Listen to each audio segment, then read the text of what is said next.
Gloria a Dios, aleluya, estamos listos. Amén. ¿Está listo, Gloria a Dios? Sí, pastora. Yo creo que usted está listo también en su hogar, en ese momento listo para dedicar una hora de estudio bíblico y oración en uno. Hoy continuamos con el estudio de Mateo, la revelación de Mateo, y así es que ahora vamos a seguir. Y vamos a orar primero, darle gracias a Dios y después inmediato al estudio y al final terminamos con oración. Padre, gracias te damos en esta hora porque nos permites para alabar y glorificar tu santo nombre. Te damos las gracias porque tú eres maravilloso, Señor. ¿Cuántas veces, Señor, tenemos que decir que eres maravilloso? Porque en realidad lo eres. Eres algo maravilloso. Y por eso te damos las gracias, Señor, en esta hora, esperando que tu gloria siempre, Señor, sea derramada sobre nuestras vidas. Y siempre estamos en tu presencia porque tú vives con nosotros, Señor. Solamente que cuando te invocamos, sales de la recámara para poder vernos. Alabado sea tu nombre. Pero estás con nosotros, Señor. Por eso te damos las gracias ahora, Señor. Gracias por este día, gracias por este momento, Señor, este segundo estudio de este nuevo año 21, Señor. Te pedimos por todos los hogares y todas las familias que se pueden conectar y a todos los que puedan alcanzar tu palabra, Señor, en esta hora. Te pedimos la bendición, Señor, para cada nación, para cada país, para cada pueblo, Señor, para cada hogar, para cada individuo, Padre. Te pedimos la bendición para cada uno de nosotros, Señor, y que tú nos ayudes a comprender tu palabra cada día más y más, porque la gloria y la honra siempre son para ti, Señor. Alabado sea tu nombre para siempre, Señor. Alabado seas en el nombre del Padre, del Hijo y del Espíritu Santo, Señor. Estamos ahora listos para poder estudiar tu palabra. Amén. Amén. Gloria a Dios. Bueno, como sabemos, vamos a estar en el libro de Mateo, ¿verdad? Estamos en Mateo y estamos en el capítulo 22. Si tenemos tiempo para ir al 23, pues vamos al 23, pero primero nos vamos a concentrar en el capítulo 22. Ya sabemos que el 21, nosotros estuvimos estudiando el 21 y estudiamos muchos cumplimientos del Señor en profecía, Jesús entrando en un pollino, como dice Zacarías. Estudiamos la higuera maldita, como el Señor nos enseñó de la fe. Así es que también aprendimos muchas cosas de que Dios no contesta caprichos, pero sí necesidades. Todo eso lo aprendimos en el capítulo 21. Si usted no lo oyó, puede ir a nuestra página de Facebook o también en YouTube y usted va a encontrar todos los estudios que hemos estado haciendo del libro de Mateo. Así es que hoy con el 22 comenzamos inmediatamente. Y vamos a ver que es casi una continuación, porque Jesús habla en lo último que vimos del capítulo 21, la parábola de los labradores malvados. Acuérdense que mataron a todos, ¿verdad? Sí. Y entonces ahora vamos a seguir con otra parábola, y esta es la parábola número 43, ¿verdad? En Mateo. Número 43 en Mateo. Y en esta parábola nos está hablando de un rey. Si ustedes la leen del 1 hasta el 14, nos está hablando de un rey que tenía un hijo y que él planeó una gran fiesta para la boda de su hijo. Así es que era la costumbre, cuando se iba a planear una fiesta, previamente se le decían a los invitados de honor, que para los cercanos, los que el rey quería invitar, y casi siempre nadie rechazaba la invitación de un rey, porque la fiesta era tan atractiva, era tan grande y honorable, que nadie quería desechar esa invitación de un rey. Pero nosotros podemos ver aquí en esta ocasión que los invitados primeramente quizás dijeron, sí, nosotros vamos, Pero después, cuando ya llegó el momento que invitan la invitación formal, que la envían, ya ellos dijeron, no vamos a ir. Unos se fueron para negocios, otros para los campos a hacer diferentes cosas, pero nadie quiso ir. Ninguno de los invitados que antes, previamente, habían sido invitados, no aceptaron llegar. Así es que el rey se enoja tanto. Eso es lo que nos habla el capítulo 22 y 22 del 1 al 14. El rey se enoja tanto que dice, bueno, ya tengo la fiesta hecha, porque ellos no vienen, no voy a dejar de agasajar mi hijo. Vamos a celebrar la boda con gran honor y gran pleitesía. Así es que él le dice a todos sus siervos, vaya y llamen a todos los que encuentren, no importa quiénes sean, buenos, malos, ricos, pobres, quien sea, quien esté en el camino. Eso es lo que él dice aquí, y dice que ellos se van y entonces comienzan a invitar a todos los de la calle. Imagínense, ¿se imagina usted esa gente toda asustada? Una invitación del rey. El rey que a nosotros andamos todos andrajosos o no tenemos ropa, mire cómo andamos. Pero ellos estaban invitando. Si están invitando es para que vayan, ¿verdad? Ellos tenían el permiso del rey. Así es que nosotros vemos que llegan los siervos del rey con todos los invitados. Al llegar al reino, al palacio, ¿qué tenían que hacer los invitados de la calle, de todos esos que no habían sido invitados antes?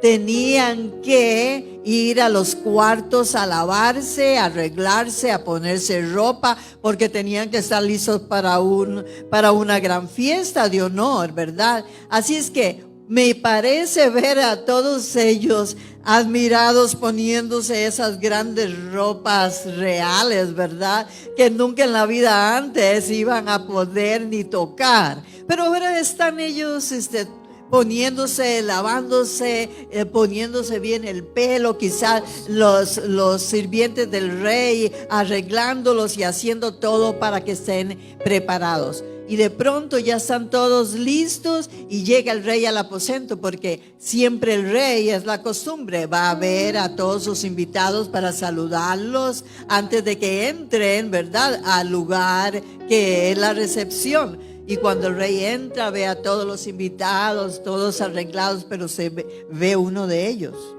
¿Y qué pasó con ese uno de ellos? No estaba vestido de acuerdo. No estaba vestido de acuerdo a la invitación del rey. Así es que él le dice, ¿y tú?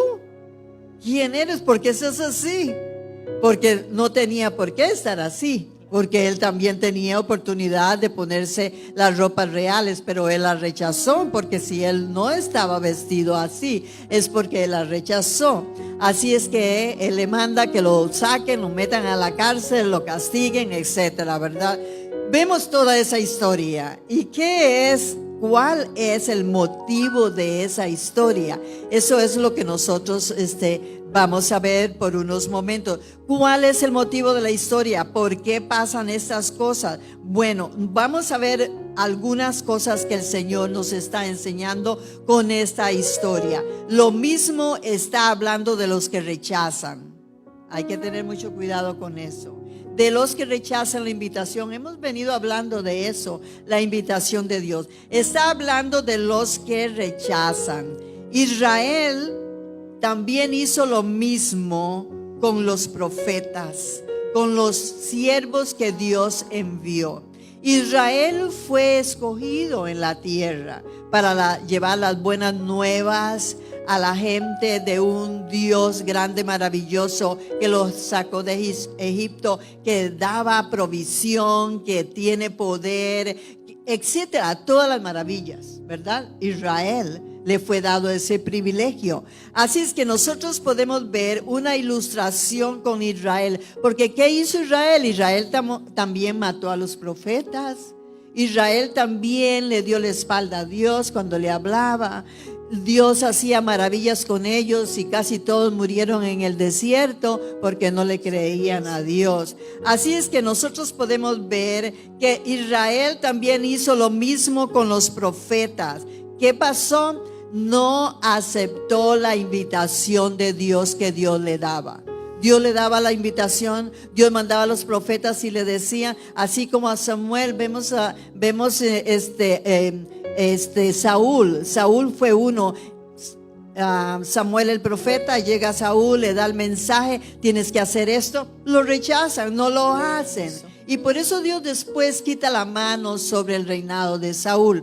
Así es que nosotros podemos ver que los profetas murieron, fueron apedreados, algunos murieron, uno de ellos murió en el mismo templo, ahí mismo lo mataron. Así es que nosotros podemos ver esta similitud de lo que hicieron en esta parábola también el pueblo de Israel. Y ustedes pueden encontrar algunos versículos bíblicos, como saben no podemos leerlos todos aquí porque no nos da el tiempo entonces, pero pueden encontrar en Hechos capítulo 7 versículo 51.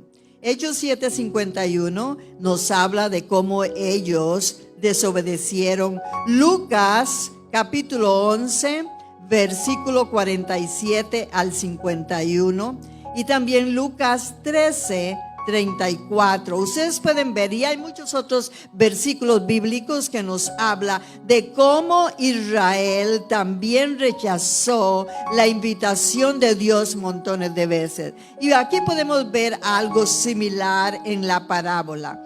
Después, más adelante, los invitados. Habla de los invitados. ¿Quiénes son los invitados? Bueno, los invitados, porque cuando Dios llama a alguien, es alguien y tiene conocimiento de él, lo llama a una misión, es porque tiene conocimiento de Dios. Vemos aquí los invitados a la boda, podemos decir que son los religiosos. Todo el que conoce a Dios, conoce la religión, conoce cómo encontrarse con Dios, pero rechazan la invitación, la rechazan. Así es que podemos ver estos símiles en la parábola que nosotros estamos viendo. Líderes religiosos que son invitados a servirle a Dios y rechazan. Pueden ver Hechos capítulo 16 versículo 46 que dice: entonces Pablo y Bernabé, hablando con denuedo, dijeron, a vosotros, está hablando a todos el pueblo de Israel, a vosotros a la verdad era necesario que se os hablase primero la palabra de Dios, mas puesto que la desecháis y no os juzgáis dignos de la vida eterna, he aquí nos volvemos a los gentiles. Así es que nosotros podemos ver aquí la palabra de Dios. Dios preparó a Israel para que viniera Jesucristo. Dios preparó a Israel para que preparara el corazón de la humanidad, para que fuera un ejemplo de la humanidad. Pero ya sabemos la historia, sabemos muy pocos iban siguiendo con todas las imperfecciones y con toda la desobediencia, y no daban un gran ejemplo de lo que es Dios en la vida. Así es que nosotros podemos ver entonces que ser religioso no es lo que nos lleva al cielo. Acuérdese de eso. Solo por decir que somos de la iglesia bíblica, la familia de Dios, con eso no tenemos la vida eterna. La vida eterna la tenemos a través de Jesucristo por un nuevo nacimiento en Él, al aceptarle como nuestro Salvador y Señor. Acuérdese, Señor, que gobierna nuestras vidas, que pertenecemos a Él. Así es que de esa forma, no ser religioso, no importa si somos de la iglesia bautista, pentecostal o qué iglesia, eso no le vale para entrar al reino de los cielos. A usted le vale para entrar al reino de los cielos que usted haya aceptado a ese Señor en su vida y que usted ahora sea una nueva criatura, porque ha nacido del Espíritu y del agua, como dijo Jesucristo a Nicodemo. Así es que podemos podemos ver aquí maravillosamente este versículo, como nosotros vemos que Jesucristo está hablándonos. En los siguientes versículos, los invitados, en el versículo 9, es a toda clase. Dice que a toda clase la mandó a invitar. Así es que, cuando los primeros invitados, o sea, los religiosos, el pueblo de Israel, todos los que se creían mayores y conocedores de la ley de Dios, cuando todos ellos rechazaron, entonces se cumplió lo que dice Juan 3:16, porque de tal manera amó Dios al mundo, que dio a su Hijo unigénito, para que todo, oiga bien la palabra todo, para que todo aquel que en Él cree no se pierda, mas tenga vida eterna. Ahora Jesucristo estaba hablando y estaba lidiando primero con el pueblo, porque tenía que seguir la estructura que se había hecho desde el principio para que Él pudiera llegar a los demás. Ahora nosotros vemos a Jesucristo que al ser rechazado, vemos aquí entonces, estos rechazaron ir a la boda y ahora todos son invitados. Está usted, estoy yo, estamos todos para venir. Ahora entonces Jesucristo puede entonces abarcar a todos. ¿Por qué? Porque hay un pacto, hay un voto que se rompe, y es no aceptar la invitación de que Él era el Mesías. No aceptar la invitación. Y ahora nosotros vemos entonces que ahora es el alcance para todos. Por eso es que la palabra de Dios dice que a los que a Dios ama, todas las cosas le ayudan a bien. Así es que Jesucristo ahora tiene el alcance para toda la raza humana. Bendito sea el Señor. Para todos. Usted puede también leer que el campo, o sea, el campo es el mundo. Él le dice, vaya, en Mateo creo que es capítulo 13, versículo 38, nos dice, el campo es el mundo, donde está la semilla y donde salió toda esa cosecha. Así es que nosotros podemos ver a Jesucristo entrando. Y dice el libro de Juan también, Juan 1, del 11 al 12. A los suyos vino, está hablando del pueblo de Israel, y los suyos no le recibieron. Mas a los que le recibieron, a los que creen en su nombre, le dio, más a los que creen, más a los que lo recibieron y a los que creen en su nombre, le dio potestad, oiga bien, de ser hechos hijos de Dios. Así es que ellos rompieron el pacto, el pueblo rompió el pacto. No, Jesucristo lo rompió el pueblo. Ellos tenían toda la oportunidad, pero ellos lo rompieron. Ahora Jesucristo es libre para abrazar al mundo entero. Bendito sea el Señor. Ahora Él dice, a los suyos vino y los suyos no le recibieron, mas a los que le recibieron les dio potestad, poder, oiga bien, potestad, poder de ser hechos hijos de Dios. Bendito sea el Señor para siempre, porque ahí está usted y estoy yo. ¿Verdad, Gina? Estamos aquí, bendito sea el Señor. Así es que este es un versículo maravilloso. Así Dios cumplió, como le digo, Juan 3:16, Romanos 1:16, Primera de Corintios 2:13, porque por un solo espíritu fuimos todos bautizados en un solo cuerpo, sean judíos, griegos, bendito sea el Señor para siempre, sea esclavos o libres, y a todos se nos dio de beber de un mismo espíritu, o sea, de Jesucristo. Amén, gloria sea al Señor. Así es que, bueno, el pueblo de Jesús lo rechazó, pero la puerta estaba abierta, lista para recibir a toda la humanidad, porque ese es el propósito de Dios, porque la palabra de Dios nos habla de eso. Bendito sea el Señor para siempre. Él nos habla de todas esas cosas. Así es que somos seleccionados como cristianos para venir a Cristo, amén. Somos hechos hijos de Dios. Y ustedes pueden ver Romanos 8:33, Colosenses 3:12, Juan 15:16, Efesios 1:4. Jesucristo también fue seleccionado para ser el Mesías, para venir, para ser el Salvador, para ser el Cristo. Y puede verlo en Isaías 42:1, Primera de Pedro 2:6. Bendito sea el Señor.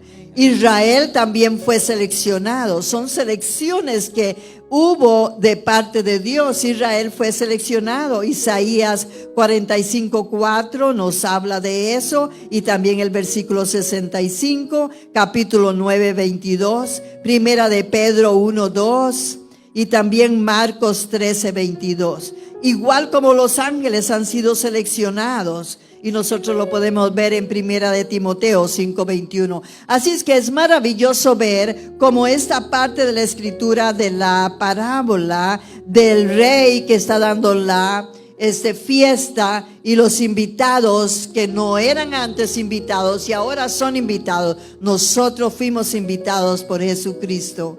Y Él dice: todo aquel que viene a mí. Y Él dijo: venid a mí, todos los que estáis trabajados y cargados, que yo os haré descansar. Una invitación para que vengamos al Señor. Bendito sea el Señor para siempre, porque nosotros estamos incluidos en el plan de Dios. Amén. Estamos incluidos. Así que seguimos adelante y ahora vemos del versículo 15 al 22, vemos entonces la cuestión del tributo.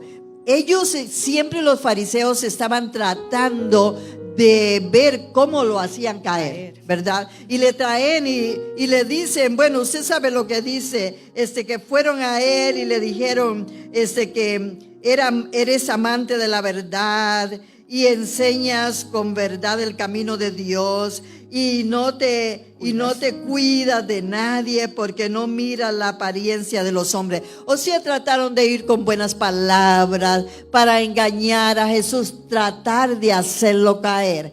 Y Jesús, conociendo, ¿verdad?, como Él siempre nos conoce, nosotros podemos ver en esos versículos que estamos viendo hasta el 22, vemos entonces que los herodianos que creían en la doctrina de Herodes el Grande, ellos podían ver que podían engañar a Jesucristo uniéndose. Los herodianos odiaban a los fariseos y a los saduceos, pero se unían para maldad. Para eso sí se unían, ¿verdad? Entonces nosotros podemos ver aquí que hay 3 descripciones que ellos hacen de Dios que son verdaderas, pero en la boca de ellos y el corazón de ellos son hipócritas porque no lo creían. Así es que muchas veces nosotros tenemos que cuidarnos de que sale de nuestra boca. Si sale de verdad, de corazón, porque lo creemos,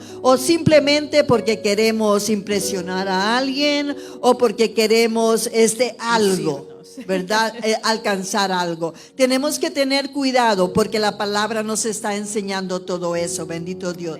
Y usted sabe que la pregunta era: ¿es lícito pagar taxes, verdad, al César?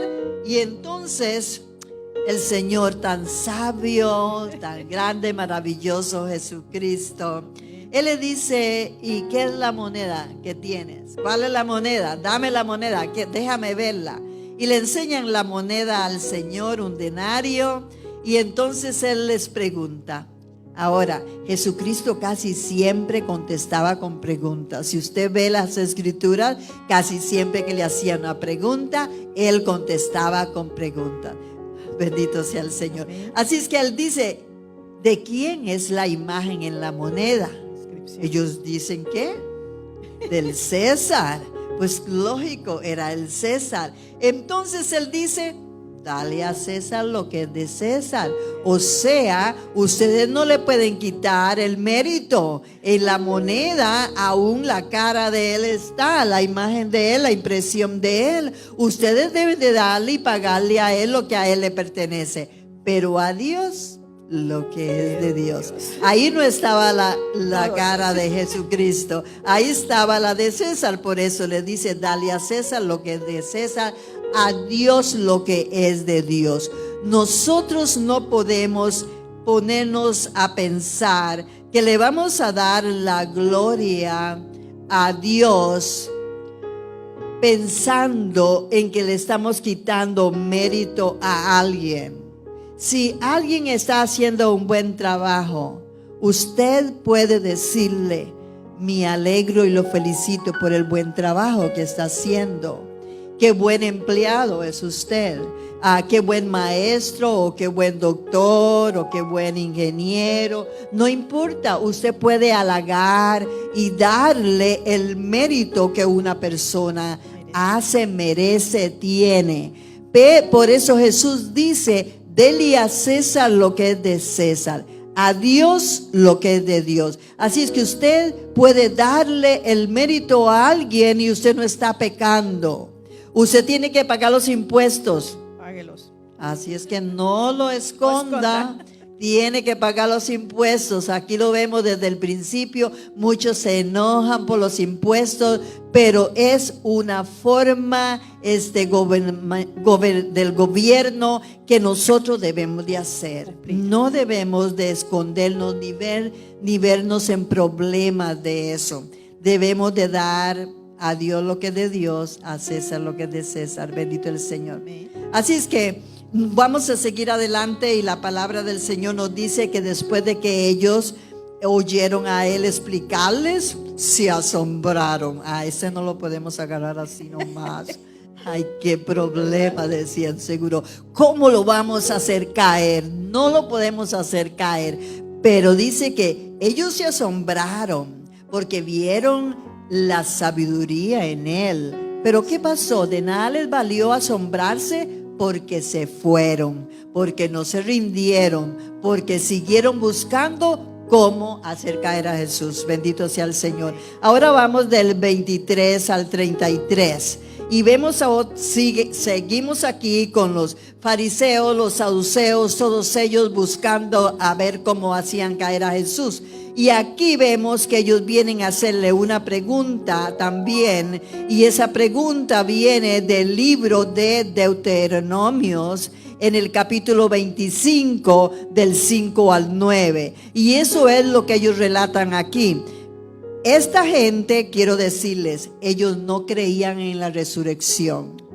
Los saduceos creían, perdonen mi garganta, sí, lo tengo ahí. Creían que cuando usted muere, usted se termina. Una vez que su cuerpo se hace tierra, ahí terminó todo.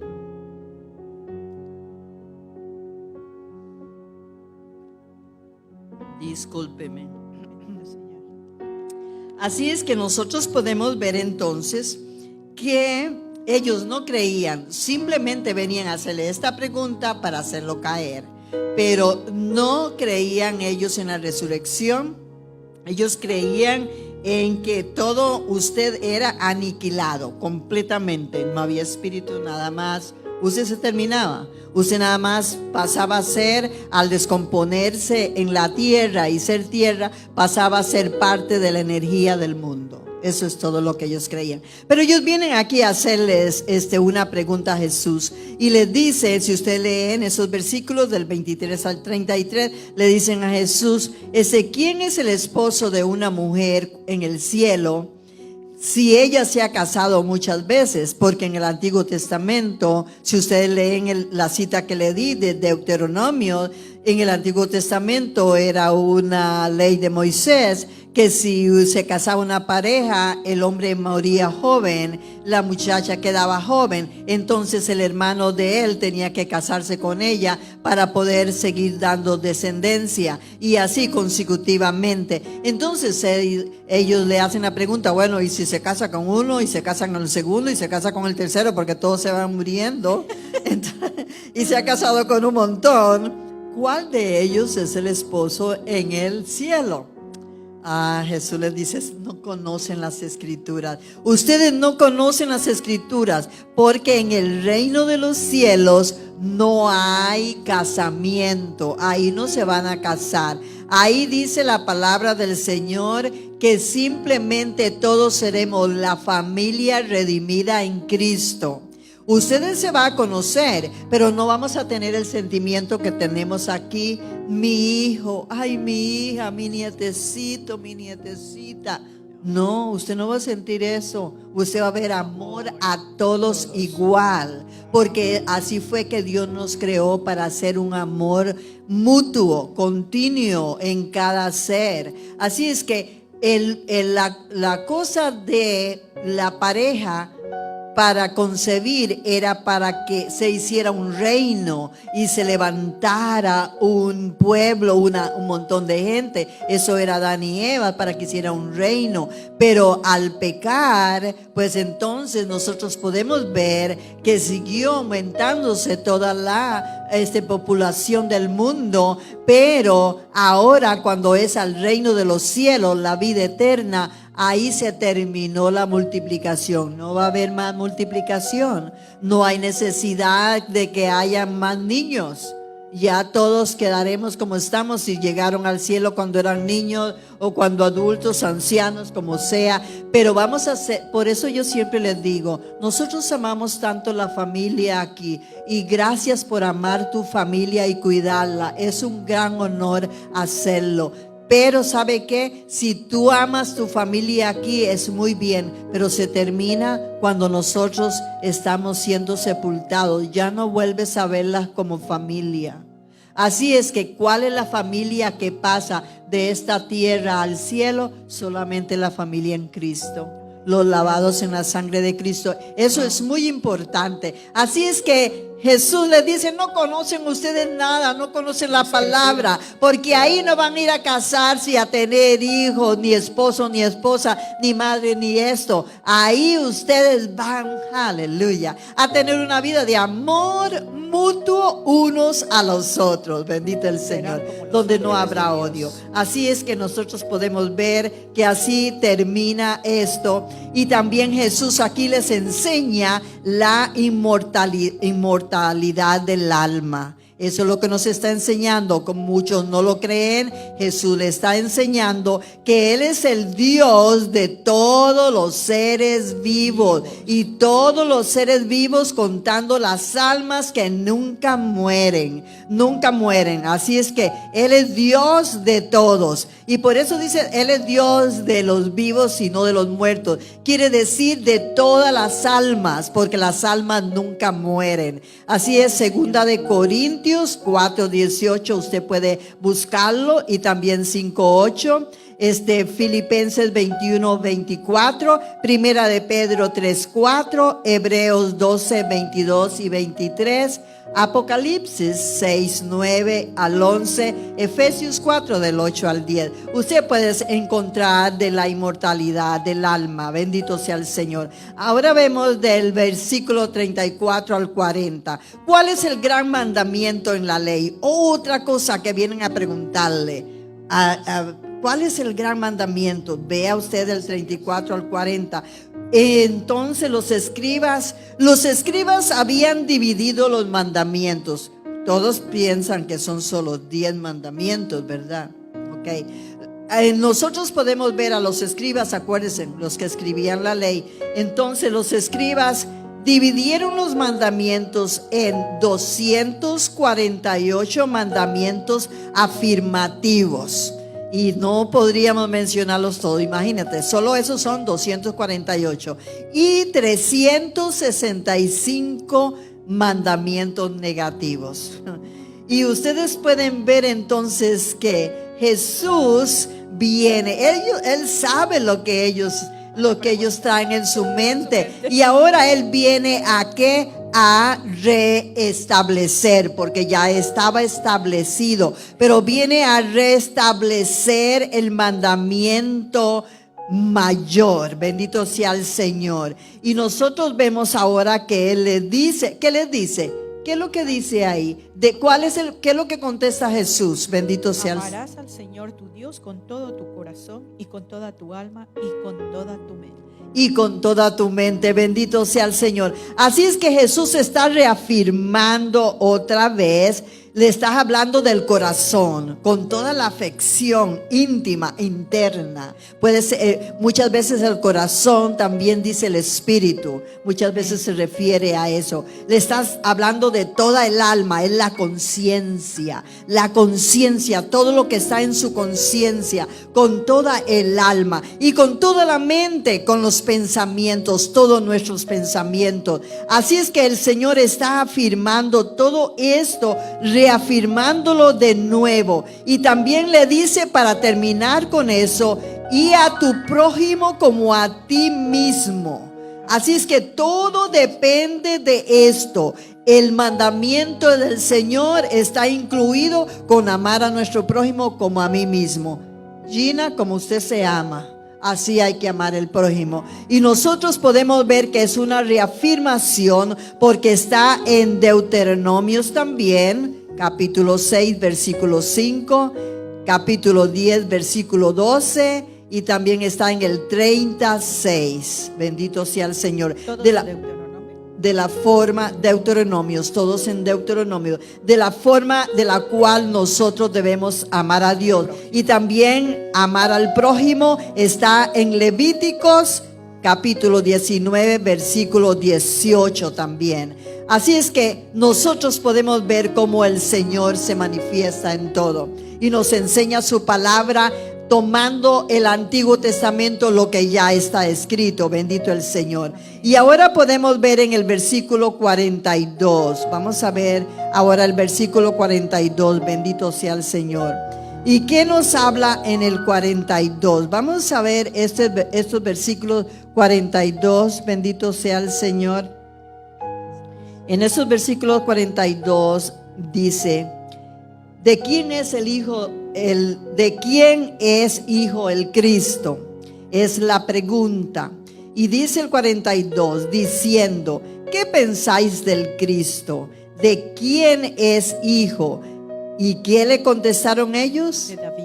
De David. Bendito sea el Señor. En ese momento están reconociendo que Él es el Hijo de David. Y es también está en la profecía, porque viene del Hijo de David. Bendito sea el Señor. Y nosotros podemos ver entonces que eso nosotros lo vemos, el Hijo de David, como vemos Mateo 1:1 cuando comenzamos este estudio. Ahí nos dice que Jesucristo viene del Hijo de David. Bendito sea el Señor.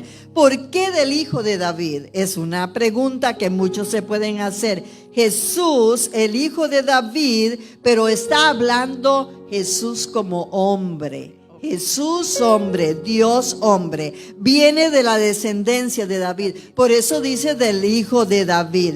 Pero también nosotros podemos ver que Jesús también es Dios, porque también hace la pregunta, aquí mismo hace la pregunta, ¿cómo es eso? Porque si ustedes se ponen a ver, usted dice, pues si David le llama Señor a Dios, ¿verdad? ¿Cómo es su hijo? Es algo medio raro, como un rompecabezas, ¿verdad? Bueno, Él le llama Señor, Padre, Dios. ¿Y cómo es entonces que también es hijo? Porque está hablando Jesús en su sabiduría, está hablando de que Él es el Hijo de David como Dios hombre.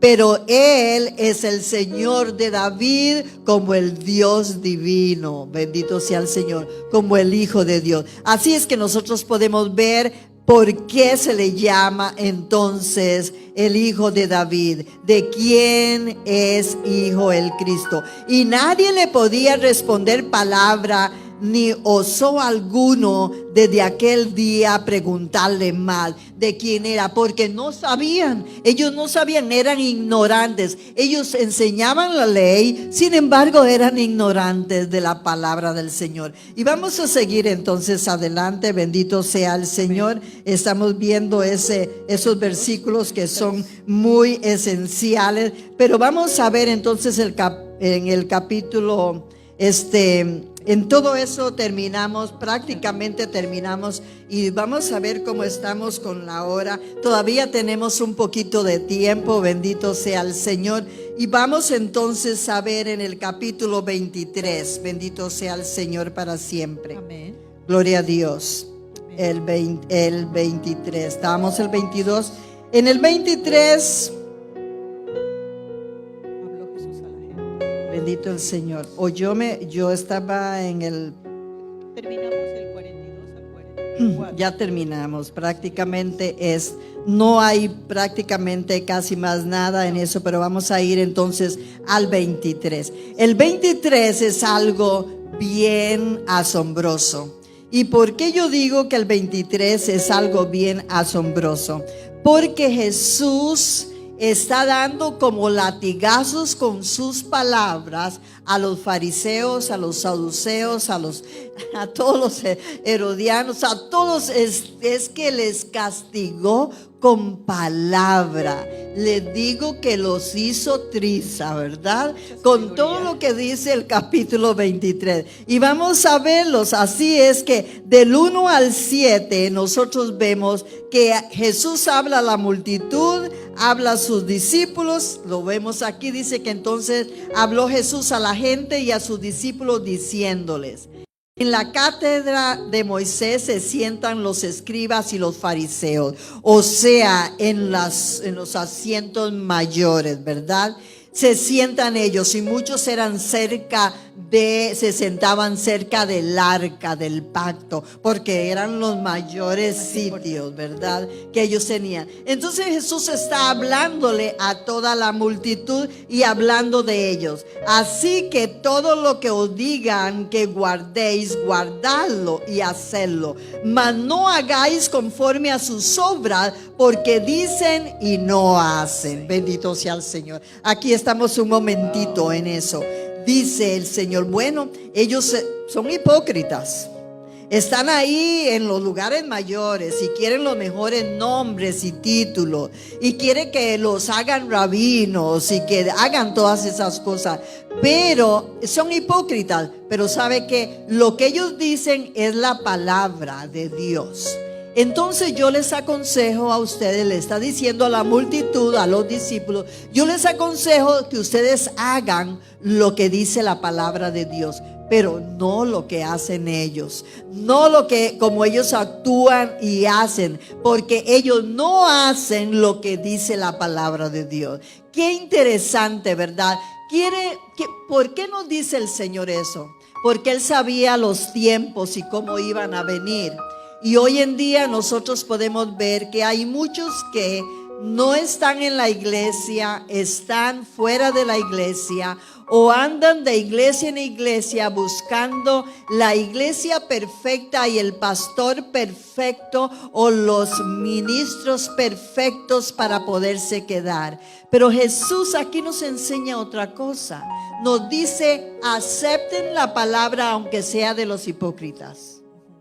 ¿Okay? Porque la palabra de Dios no cambia. No importa si una piedra habla la palabra, acepte esa palabra. Así es que dice: acepten la palabra y hagan lo que dice la palabra. Así es que si usted cree que su pastor no es sincero o es hipócrita, o el evangelista, tome la palabra, no tome al hombre, no haga como el hombre, pero tome la palabra. No ande buscando de iglesia en iglesia, como yo les he dicho, porque no la vas a encontrar la iglesia perfecta. La iglesia perfecta es cuando Cristo la levante. Gloria a Dios. Y Él nos hace perfectos. Mientras tanto, estamos en la cirugía de perfección. Nos arrancan un pedacito por aquí, por acá y por allá. Estamos de esa forma, estamos siendo perfeccionados. Y usted entonces déjese guiar por el Espíritu Santo. Tome raíz en algún lugar y solamente obedezca la palabra de Dios. Maravilloso es el Señor, amén. El Señor hay que seguirlo, hay que buscarlo. Y Él sigue diciendo de estos versículos del 1 al 7 que tenemos aquí. Él sigue hablándonos de que ellos, los fariseos, los escribas, le ponen cargas que otros no pueden llevar. Ellos dividieron los mandamientos, pusieron positivos y pusieron negativos. Ellos hacían más y más cosas. Ellos ponían más cosas, como las cosas del divorcio. Las mujeres no podían ni quemar un arroz porque ya el hombre podía divorciarse de ella. La mujer, si se hacía un poquito gorda porque tenía unos hijos y él veía otra linda, él decía, no, ya esta está fea, y ya la podía dejar y botar. Así es que nosotros podemos ver que los hombres pusieron cargas. Dice estos versículos que usted lee del 1 al 7, cargas que ni ellos mismos podían llevar, nos dice la palabra del Señor. Y ellos dice que se hacían tan santos que ellos en unos cuadritos, a veces de piel y otras veces de otros materiales, tenían que escribir la memoria de lo que Dios había hecho por ellos, de cómo los sacó de Egipto, cómo los libertó, etcétera. Y a veces la andaban aquí en la mano, la llevaban en la mano, la ponían en las paredes, unos se las ponían aquí en el frente, pero nada de eso es lo que salvan y nos hace rectos. Es lo que está en el corazón del hombre. Porque dice que de la abundancia del corazón habla la boca. Si hay amor en tu corazón, sale amor. Si hay misericordia, sale misericordia. Si hay paz, sale paz. Todo lo que hay en el corazón, eso sale. Pero si hay discordia, envidia, si hay todas esas cosas malas, eso es lo que sale. Así es que nosotros podemos ver entonces que todas estas cosas, Dios estaba hablando en contra de ellos. ¿Por qué? Porque ellos trabajaban para ser vistos. Por eso Él les llama hipócritas. Bendito sea el Señor. Él les sigue llamando hipócritas. Dice, no seáis llamados maestros, porque uno es vuestro maestro, el Cristo. Eso es en el 10. El que es el mayor de vosotros sea vuestro siervo, porque el que se enaltece será humillado, y que el que se humilla será enaltecido. En el 6 nos habla de que aman los primeros asientos en la cena y las primeras filas en las sinagogas, que era cerca del arca del pacto. Todas esas cosas estaban hablando, y Él los llama hipócrita. Les dice hipócrita. Del 16 al 32, en estos versículos del 16 al 32, también nos sigue diciendo que ellos son ciegos.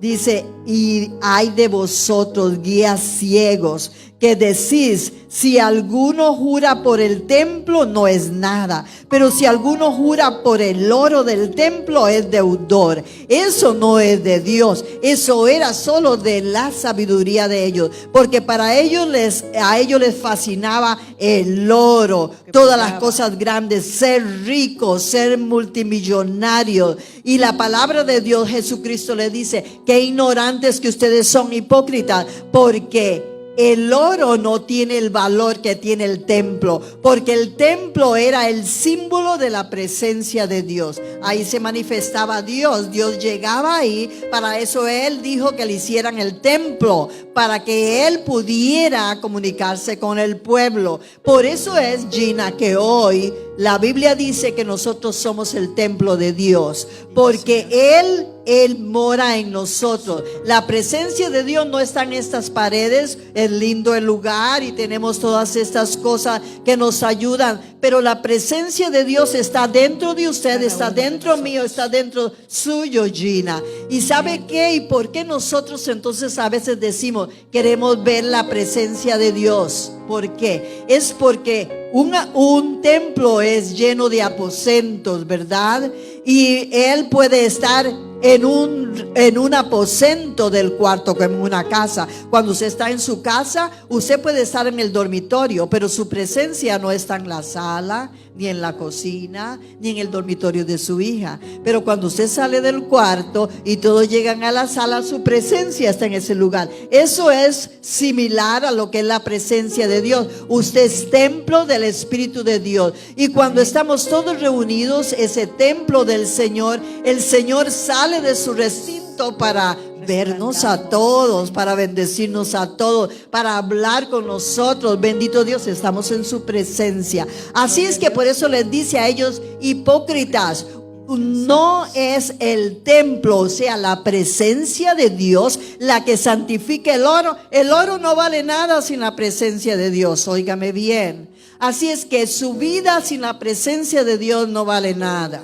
Usted debe de tener la presencia de Dios en su vida, y entonces usted va a recibir maravillas en su vida. La presencia de Dios hace todas las cosas sublimes, hace todas las cosas santas. La presencia de Dios abre el entendimiento. La presencia de Dios ilumina.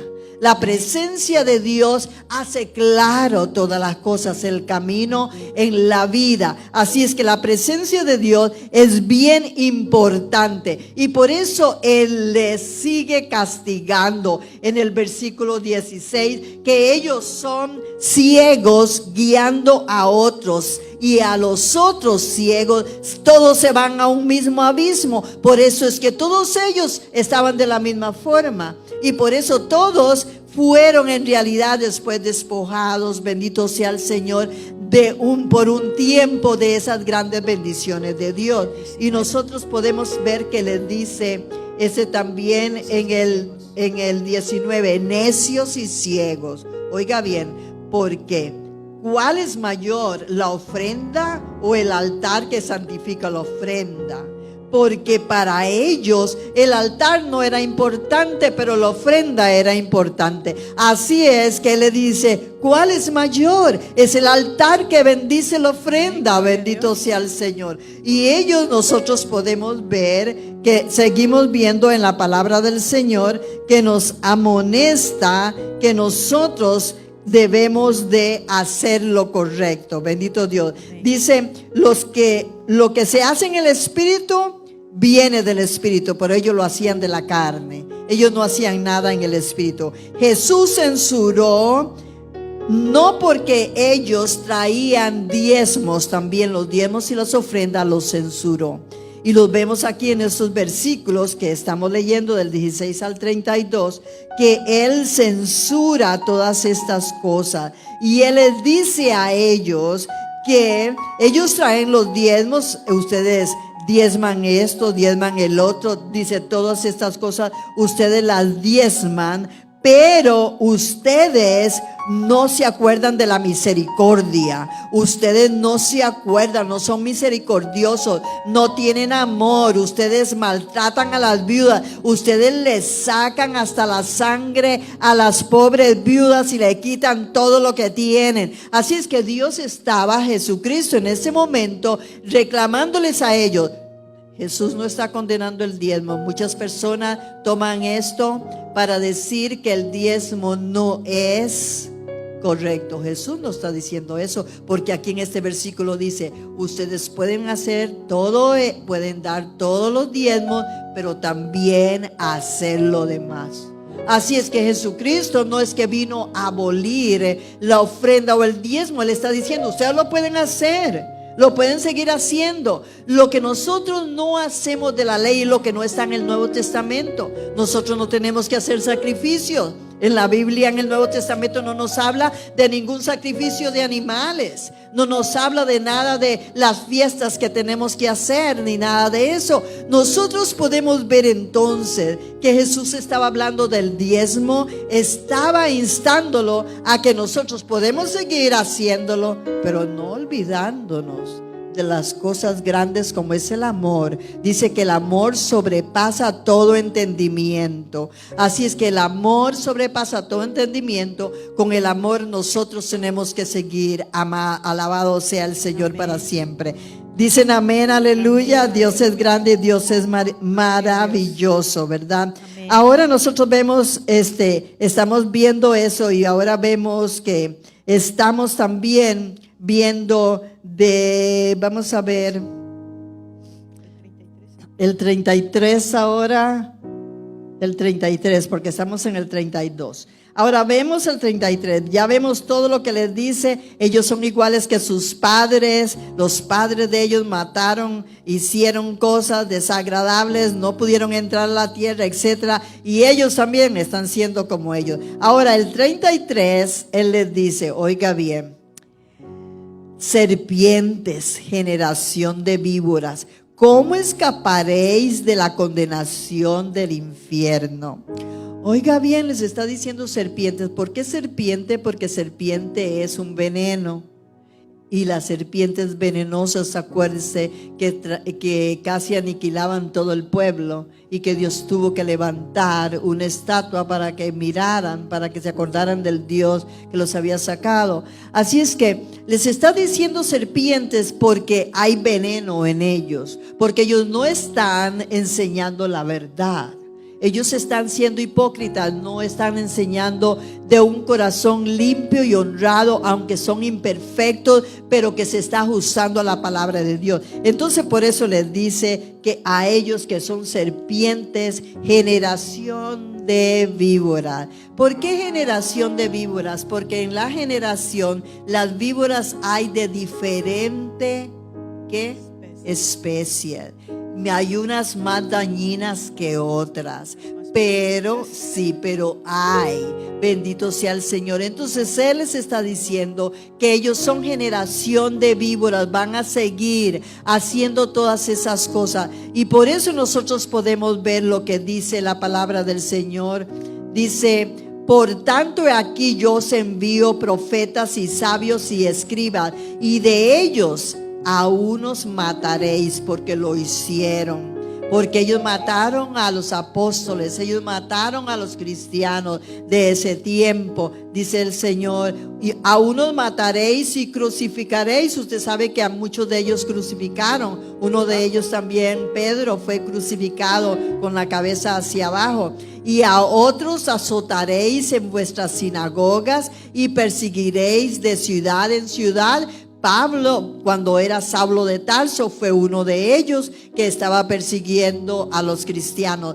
Y nosotros podemos ver que dice: para que venga sobre vosotros toda la sangre justa que se ha derramado sobre la tierra, desde la sangre de Abel el justo hasta la sangre de Zacarías. Y usted sabe, Zacarías fue uno de los que fue en realidad despedazado en el templo que ellos mataron. Fue uno de ellos, porque ellos tenían un corazón bien sucio. Y podemos ver entonces nosotros en todo esto que ahí no había misericordia, ahí no había amor, ahí había mucha maldad. Zacarías 1:1 usted lo encuentra. Él fue un mártir en el altar, lo mataron en el altar. Así es que nosotros vemos todo eso y podemos ver cómo Jesucristo, ahora el lamento de Jesús sobre Jerusalén. Él llora sobre Jerusalén, y aquí terminamos. Llora sobre Jerusalén, y estamos hablando ahora del capítulo 23, que nos dio tiempo para poderlo hablar. Llora, la ve, llora por ellos, porque iba a pasar algo, y pasó. Dice que lloró por Jerusalén, y todo, en realidad, vio todo el mal que había hecho. Está en los versículos 38. Predijo la destrucción del templo y Jerusalén, ¿verdad? Vemos que está ahí, predijo que iba a ser destruido el templo Jerusalén. Él llora por ello. Y usted lo puede ver que era una profecía que está en Zacarías, capítulo 12, 10, y también capítulo 13, 1, Isaías 66, del 7 al 8, y Romanos 11, del 25 al 29. Así es que después de eso, ustedes pueden ver que después fue derrotado la ciudad y también fue destruido el templo que habían durado tantos años para hacerlo. Pero Jesucristo estaba hablando, profecías se cumplieron. Ahora, amigo y hermano que me escuchas, si nunca has creído en la palabra de Dios, mira todas estas profecías cumplidas que se cumplieron, unas en el tiempo de Jesús, otro en el tiempo de los apóstoles y otras que se están cumpliendo en este tiempo. Así es que nosotros esperamos que usted pueda ver que la palabra de Dios es grande. Oremos al Señor ahora. Padre, te damos las gracias ahora por tu palabra. Dígale: Señor, te damos gracias porque tu palabra es verídica, es verdad. Tu palabra no falla, tu palabra no pasa, tu palabra permanece, tu palabra sigue siendo efectiva hoy y todos los días que existan en este mundo, porque tú eres veraz, Señor. Gracias te damos, Padre, pero ahora te pedimos que tú abras el entendimiento de los que no creen en tu palabra. Señor, yo te pido por los que son ciegos, como esos fariseos, ciegos que no ven tu palabra, que no ven las escrituras, que no creen en tu palabra. Te pedimos por ellos, Padre Celestial, para que tú, Señor, les abra los ojos. Y en este momento oramos y pedimos que la venda de los ojos caiga de ellos en el nombre de Jesús, para que puedan ver la verdad de la palabra de Dios y el evangelio de Cristo, la salvación del alma, la esperanza de la vida eterna, la resurrección de nuestros cuerpos para vivir con Cristo eternamente. Señor, que los ojos sean abiertos, te lo pedimos en el nombre de Jesús, que sean abiertos en todas las personas, aquí en Pancoast, en Flagler Beach, en Ormond Beach, en Banel, o en todos los lugares, en todos los países, en todas las ciudades, Señor, los locales, los internacionales. Te pedimos para que los ojos se abran, Señor, para que podamos verte a ti, no a nadie más, no ver a los hombres, no ver a los pastores que fallan, no ver a los evangelistas que fallan, pero ver tu palabra, Señor, que es veraz, que es eficaz, Señor, porque nunca pasará. Tu palabra lo dice: el cielo, la tierra pasará, pero mis palabras no pasarán. Te pedimos por ellos, Señor, por un avivamiento mundial, Padre, que todas las naciones, todos los pueblos, todas las lenguas, Padre, oh Señor, que el Espíritu Santo oh mi Dios, les visite, oh les bautice, los llena de poder, Señor, porque estamos en esos tiempos que necesitamos, Padre. Necesitamos, Señor, ese avivamiento, esa unción, Padre, para que venga sobre toda la tierra, para que se muevan todos los seres humanos, para que se vuelvan a ti, Padre Celestial. Señor, para que el pecado sea, Señor, deshecho con la sangre tuya, para que tú liberes la gente, los corazones, las mentes, para que te podamos amar con el alma, con el espíritu, con el cuerpo, Señor, con nuestra mente, para que podamos darnos completamente a ti, Señor. Gracias te damos, Padre, en esta hora, porque eres maravilloso, Señor. Te pedimos por la iglesia local, bendícela grandemente, la iglesia bíblica, la familia de Dios, God's Family Bible Church. Padre, bendícela grandemente, así como cada una de las iglesias en el mundo entero, Señor, porque somos uno en ti, Padre. Tú viniste viniste para unirnos, Señor, en el Espíritu. Dice que viniste para llamar, Señor, a los esclavos, a los libres, a los griegos, Señor, a los judíos, a todos en ti, Padre, nos abrazaste con Juan 3:16. Gracias te damos, Padre, por este capítulo, Señor, esos dos capítulos, 22 y 23 de Mateo, Padre, que hemos visto como tú hablas, para que nosotros, Señor, no hagamos lo mismo y podamos caminar en el sendero de la luz.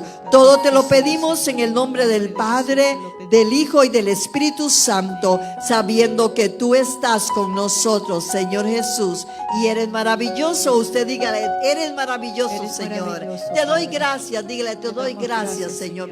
Gracias por tu palabra. Gracias por la revelación de Mateo. Gracias por las enseñanzas de tu palabra para prevenirnos, Señor, de caer en el mal. Gracias te damos, Señor. Bendice nuestra juventud, Padre. Guárdala del mal. Encamínala, Señor, a ti, Padre, hacia ti, Padre celestial. Encamínala, Señor Jesús. Gracias te damos, Señor. Gracias, gracias y gracias. Dios les bendiga grandemente. Es un privilegio volver a llegar hasta sus hogares, esperando que el Espíritu de Dios les bendiga grandemente y que usted pueda disfrutar de la presencia de Dios. Y cualquiera que no tenga a Cristo, yo le invito a que le invite a venir a su corazón. Diga, Señor Jesús, te invito a venir a mi alma como mi Salvador, pero también como mi Señor. Lávame y límpiame e inscríbeme en el libro de la vida. Así es que comparta, si oye este estudio y esta oración, compártalo con otros, envíelo en las redes, envíelo en sus páginas para que usted pueda ser un proclamador de la palabra de Dios. Quizás usted no enseña o no predica, pero si usted puede usar estos videos para poder traer otros a las manos del Señor Jesús. Dios les bendiga, un placer de estar con ustedes. Hasta pronto. Gracias, hermano. Hasta el próximo domingo.